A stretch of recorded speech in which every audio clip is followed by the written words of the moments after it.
Hey guys, this is P Tiger and welcome back to another episode of the Mighty Avengers.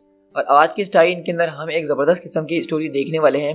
Basically सबसे पहले मैं आपको clear कर दूं कि अगर आप इस स्टोरी में एक्शन ढूंढ रहे हैं तो वो आपको उसमें बहुत कम मिलने वाला है। जिस तरह हमारा पिछला एपिसोड न्यू एवेंजर्स का गया है बैक स्टोरी का, इसी तरह इसके अंदर हम एक बहुत ज़बरदस्त बैक स्टोरी देखने वाले हैं। लेकिन आज की बैक स्टोरी कनेक्टेड है पूरी तरह से सेंट्री से। हमने देखा सीक्रेट इन्वेजन के पार्ट 2 के अंदर कि सेंट्री को जो है विजन वॉइड के रूप में दिखता है और उसको बोलता है कि ये सब तुमने करा है, जिससे सेंट्री डर के वहाँ से भाग जाता है। अब हम इसके पीछे की पूरी साइंस देखेंगे, पूरी डीपनेस देखेंगे कि किस तरह से स्क्रल्स ने इस हिस्से को प्लान किया था और किस किस तरह उन्होंने रॉबर्ट के ऊपर ये असर डाला है। सो गाइस, चलिए अब ज़्यादा बातें नहीं करते हैं और इस ऑसम सीरीज को स्टार्ट करते हैं। तो बेसिकली हम लोग पहले शिफ्ट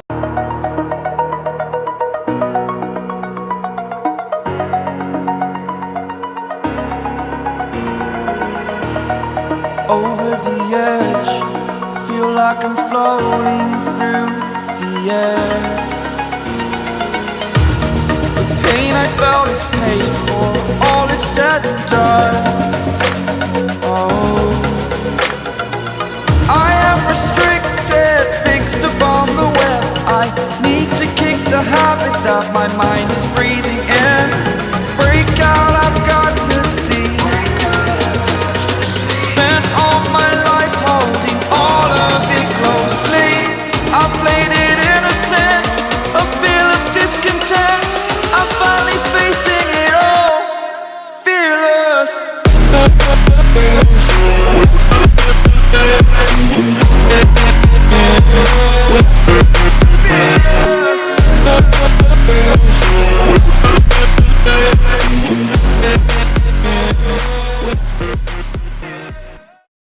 बहुत साल पहले जब सेंट्री जो था दुनिया में काम किया करता था और अपने पुराने कॉस्ट्यूम के अंदर है, वो पुराने वक्त के अंदर है जब इसकी याददाश्त यहाँ से मिटाई नहीं गई थी। और इस वक्त हम देख रहे होते हैं कि वो बेसिकली उसी से लड़ रहा होता है जो उसका काउंटर पार्ट यानी कि वॉइड है। और इस वक्त ये बात उसको नहीं पता थी कि ये खुद वॉइड और खुद ही सेंट्री है और वो उससे लड़ाई में मसरूफ होता है। और बेसिकली यहाँ पे जो लड़ाई हो रही है वो हमारे लिए ज़रूरी नहीं है, हम जिसके आगे वाले हिस्से में जाएंगे वो हमारे लिए ज़रूरी है। क्योंकि हम देखते हैं कि सेंट्री जब इनसे लड़ ही रहा होता है तो अचानक वो देखता है कि आसमान के अंदर उसको कोई शिप नज़र आती है जो अर्थ की तरफ आ रही होती है। और सेंट्री उस वॉइड को वहीं पे छोड़ देता है और वहाँ से निकलना शुरू कर देता है। और वहीं पे वॉइड बोलता है कि ये क्या चक्कर है, ये हमें छोड़ के कहाँ जा रहा है। लेकिन सेंट्री जो है वो वॉइड को वहीं छोड़ता है और उस शिप के पीछे जा रहा होता है। और बेसिकली यहाँ पे हो ये रहा होता है कि जो स्पेसशिप स्पेस से आ रहा है ये सीधा आके बैक्स्टर बिल्डिंग के अंदर घुसने वाला होता है, जैसे कि 9/11 वाला सीन हुआ था, प्लेन क्रैश करता है बिल्डिंग के अंदर। लेकिन सेंट्री वो अपनी सुपर स्पीड से आता है वहाँ पे और उस प्लेन के सामने आके खड़ा हो जाता है और उसको टकराने से पहले ही रोक लेता है और एक हाथ से खींचता हुआ उसको दोबारा स्पेस की तरफ लेके जा रहा होता है। और हम देखते हैं जब उसको स्पेस में लेके जाता है तो अंदर हम देखते हैं कि उस जहाज़ के अंदर कोई और नहीं बल्कि कुछ स्क्रल्स होते हैं जो कि अपने गॉड्स को याद कर रहे होते हैं। बेसिकली क्योंकि वो लोग यहाँ पे एक सुसाइड अटैक करने आए थे फैंटास्टिक फोर की बिल्डिंग के ऊपर और उनको अपनी जान की ज़रा सी भी परवाह नहीं थी। लेकिन इससे पहले सेंट्री पूछे तो अब मुझे बताओ कि तुम लोग कौन हो और यहाँ पे कर क्या रहे हो। वहीं पे अगले पल बहुत ज़बरदस्त धमाका होता है स्पेस के अंदर और पूरा शिप उड़ जाता है। यहाँ से हम शिफ्ट होते हैं सेंट्री के पास जो कि रीड रिचर्ड के साथ होता है और उसका इलाज चल रहा होता है क्योंकि इस ब्लास्ट में उसकी हालत काफ़ी ख़राब हो गई होती है। तो रीड रिचर्ड से आप लोग को पता ही है कि सेंट्री की काफ़ी पुरानी दोस्ती है और वो पूछता है कि रीड मैं कहाँ हूँ। तो रीड रिचर्ड बोलता है कि घबराओ नहीं, तुम हमारे घर में हो और तुमने एक ख़तरनाक किस्म का एक्सप्लोजिव ब्लास्ट अपने ऊपर लिया था और इसका तुम पे काफ़ी ख़तरनाक असर पड़ा था। तो पूछता है रीड आखिरकार वो था क्या जो मैंने अभी देखा था। तो बोलते कि वो एक एलियंस थे, उनका नाम स्क्रल है। तो सेंट्री बोलता है तो अच्छा ये हैं वो स्क्रल्स, तो ये इस तरह के दिखते हैं। तो रीड बोलते हैं कि हाँ बिल्कुल, जब उन्होंने शेप शिफ्ट ना किया हुआ हो तो वो कुछ इसी तरह के दिखते हैं। तो सेंट्री बोलता है कि ये सब हो क्या रहा था।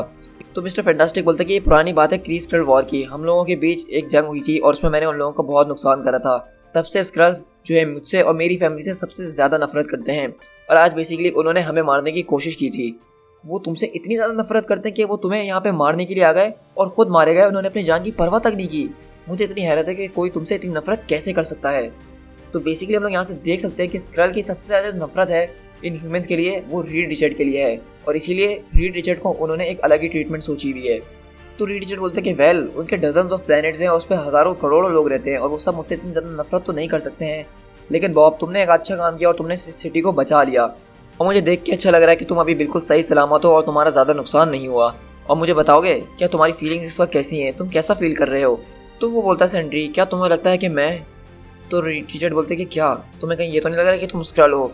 तो बोलता है कि नहीं मैं बस थका हुआ हूँ और इस तरह वो वहाँ पे लेट जाता है। और वहाँ पे मिस्टर फैंटास्टिक बोलते हैं कि तुम मेरे एक बहुत अच्छे दोस्त हो बॉब और मैं तुम्हें इतनी जल्दी नहीं भूलने वाला हूँ। और वहीं पे हम कुछ महीनों बाद शिफ्ट होते हैं एवेंजर्स टावर के ऊपर। और बेसिकली ये वो टाइम होता है जब आयरन मैन जो है अपनी नई न्यू एवेंजर्स की टीम को पहली बार पब्लिक के सामने ला रहा होता है। ये सीन हम पहले भी देख चुके हैं, लेकिन यहाँ पे जो देखने वाली बात है वो ये है कि जार्विस मिस्टर स्टार्क के पास आता है और बोलता है कि एक्सक्यूज मी मिस्टर स्टार्क, मुझे आपसे एक काम था। मैं चाह रहा था कि मैं क्यों ना रॉबर्ट रेनॉल्ड्स यानी सेंट्री जो है उसकी फाइल्स को बहुत अच्छे तरीके से देख लूँ, क्योंकि आपके पास तो इतना टाइम है नहीं आजकल कि आप इन सब चीज़ों पर नज़र रख सकें।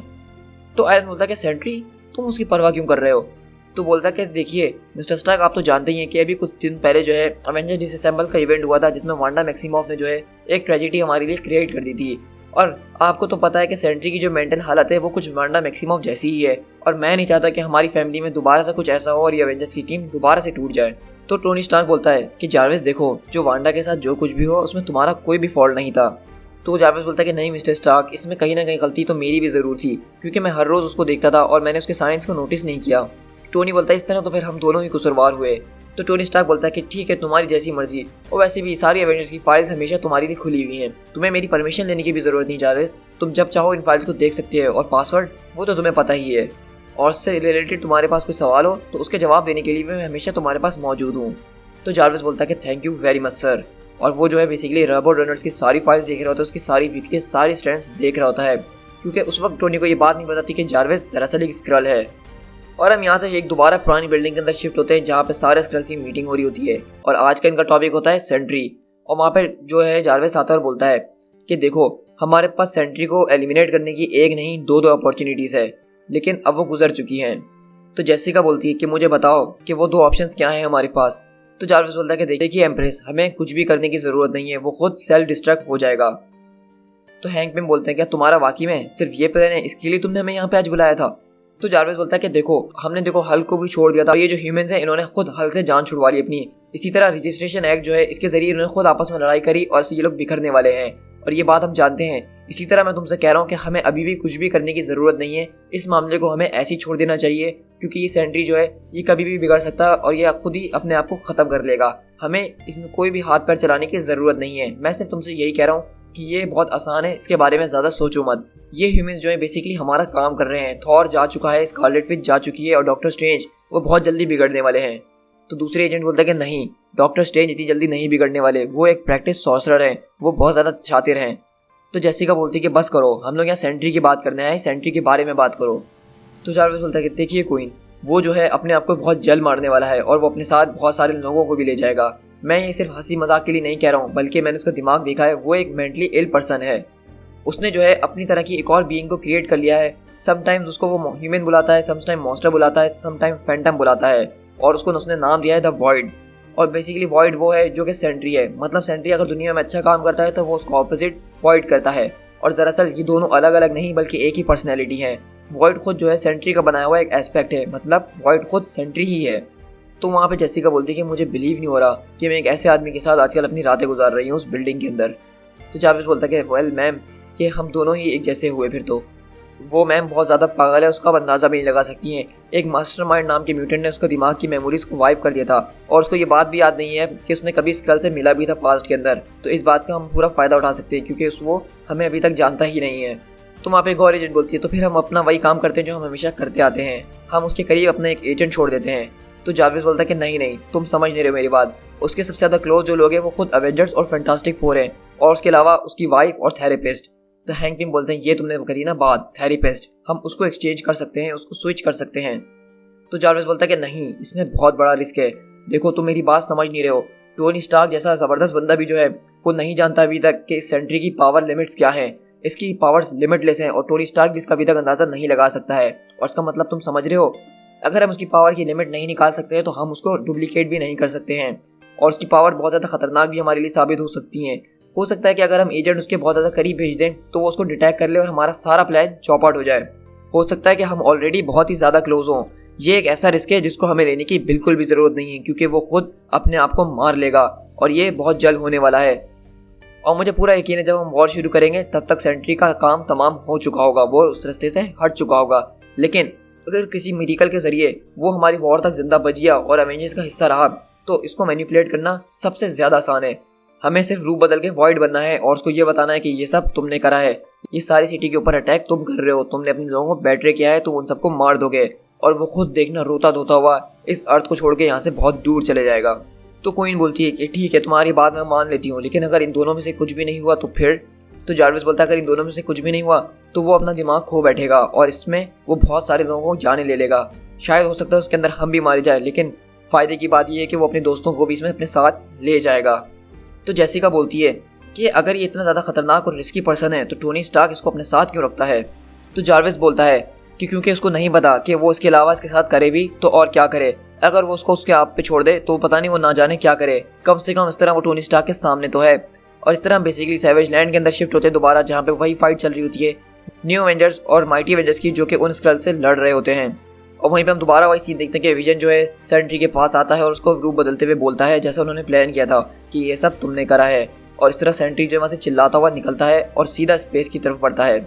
और हम देखते हैं कि वो स्पेस में इतनी ज़्यादा स्पीड से ट्रैवल करता है कि वो प्लेनेट सैचुरन पे पहुंच जाता है इतनी दूर।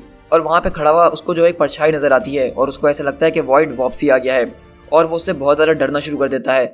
मतलब हम बेसिकली देखते हैं कि इस स्पेस के अंदर, इस खाली एम्प्टीनेस के अंदर वो अपने आप से डर रहा होता है और वहाँ पे रो रहा होता है। मतलब सेंट्री का आप देख सकते हैं इन्होंने कितना बुरा हाल कर दिया है। एक तरफ इस सुपर हीरो को इतना पावरफुल दिखाया जाता है और एक तरफ इसकी वीकनेस दिखाई जाती है, जो कि ये खुद ही है अपनी वीकनेस। तो ये चीज़ सेंट्री की मुझे बहुत ज़्यादा पसंद है और इसी वजह से one of the most favourite character है मेरा सेंट्री, जिसको कॉमिक्स में आज तक लिखा गया है। और इसके बाद हम लोग यहाँ से शिफ्ट होते हैं स्क्वायर टाइम्स के अंदर, जहाँ पे हम देखते हैं कि यंग एवेंजर्स की टीम जो है वो इन सुपर स्कल्स के ऊपर अटैक कर रही होती है, जो कि हमने लास्ट एपिसोड में देखा था कि सुपर स्कल्स अर्थ के ऊपर आगे होते हैं। और वहाँ पे जो है केट बिशॉप यानी हॉकाई बोल रही होती है कि मुझे लगता है कि ये कुछ ज़्यादा ही है, हम इनसे अकेले निमट नहीं पाएंगे। तो वहाँ पे पेट्रोइड बोलता है कि तुम अब बताओ कि हम लोग यहाँ पे करें तो क्या करें, क्या हम लोग ये सब छोड़ के चले जाएं? और एमरजेंसी फ्रीक्वेंसीज भी जो है वो काम नहीं कर रही है, मैं टोनी स्टार्क से राब्ता नहीं कर पा रहा हूँ। और वहीं पे हम एवेंजर्स टावर यानी वॉच टावर के अंदर शिफ्ट होते हैं, जहाँ पे लिंडी सो रही होती है और जो उसका आर्टिफिशियल इंटेलिजेंस क्लॉक होता है वो आता है और बोलता है कि मिस लिंडी आपको उठना होगा, ये सिटी जो है एक तरह से इन्वेड हो चुकी है, वॉच टावर ब्रीच हो चुका है, पूरी सिटी अंडर अटैक है, आपको यहाँ से जाना होगा, मुझे आपको सेफ्टी तक पहुँचाना ही होगा। तो लिंडी पूछती कि ओ माय गॉड क्लॉक, आखिरकार हो क्या रहा है, प्लीज़ कुछ करो। लेकिन इतनी देर में उसके दरवाजे पे ज़ोर ज़ोर से किसी चीज़ की आवाज़ आना शुरू हो जाती है। तो क्लॉक बोलता है कि वॉच टावर के डिफेंस सिस्टम्स टोटली फेल हो चुके हैं, अब वो इस चीज़ को और नहीं रोक पाएंगे। और उस कमरे के अंदर बहुत ज़ोरदार धमाका होता है जिससे लिंडी बहुत दूर उड़ के जाती है। क्लॉक जो आर्टिफिशियल इंटेलिजेंस होता है वो भी इसमें टूट जाता है, क्योंकि बेसिकली हम लोग वहाँ पे ये देखते हैं कि वहाँ पे एक जो है सुपर स्क्रल आ गया होता है जो कि डॉक्टर स्ट्रेंज की तरह दिख रहा होता है और उसको ये मिशन दिया होता है कि वो सेंट्री की वाइफ लिंडी को यहाँ पे मारने आएगा। और वो बहुत अपनी जो है स्क्रल लैंग्वेज में बड़बड़ा रहा होता है, लेकिन लिंडी बोलती है इसको डरते हुए, क्या तुम जानते हो कि मेरा हस्बैंड कौन है और क्या तुम ये जानते हो कि इस वक्त तुम कहाँ खड़े हुए हो? लेकिन वो स्क्रल उसको घूर घूर के देख रहा होता है। तो लिंडी रोना शुरू कर देती है और बोलती है अगर तुमने मुझे छूने की भी कोशिश करी तो मेरा हस्बैंड तुम्हारी जान ले लेगा, और इसमें मैं ज़रा सा भी मजाक नहीं कर रही हूँ।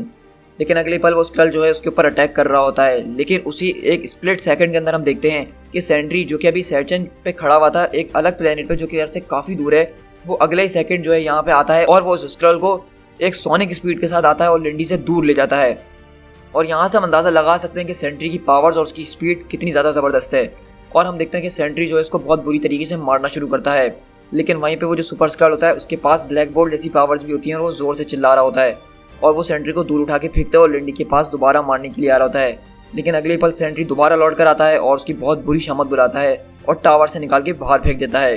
लेकिन लिंडी डरते हुए और रोते हुए पूछती है कि तुम हो कौन आखिरकार? और वहाँ पर वो बोलता है कि ये मैं हूँ लिंडी, डरने की ज़रूरत नहीं है, ये पूरी सिटी अंडर अटैक है और बॉब जो था इसको हैंडल नहीं कर पा रहा था, इसलिए वो ये सब कुछ छोड़ के यहाँ से भाग चुका है। लेकिन देखो मैं तुम्हारे लिए यहाँ पे आ गया हूँ, तुम्हें डरने की ज़रा भी ज़रूरत नहीं है लिंडी, मैं तुम्हारा ख्याल रखूँगा आपसे। वो जो चीज़ें नहीं कर पाया अब वो मैं तुम्हारे लिए करूँगा लिंडी, अब से मैं तुम्हारा ख्याल रखूँगा।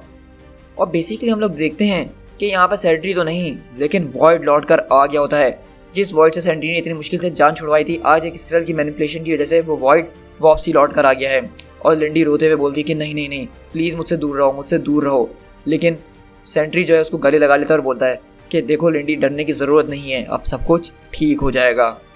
और हम बेसिकली देख सकते हैं कि इस स्टोरी के अंदर हमें ये बात रिवील हुई है कि अब से सेंट्री का जो अपोजिट एस्पेक्ट था, जो इविल साइड थी यानी वॉइड, अब वो वापसी आ चुका है, जो कि कॉमिक्स में थोड़े टाइम से गायब रहा था और हम उसको कहीं ना कहीं मिस ज़रूर कर रहे थे।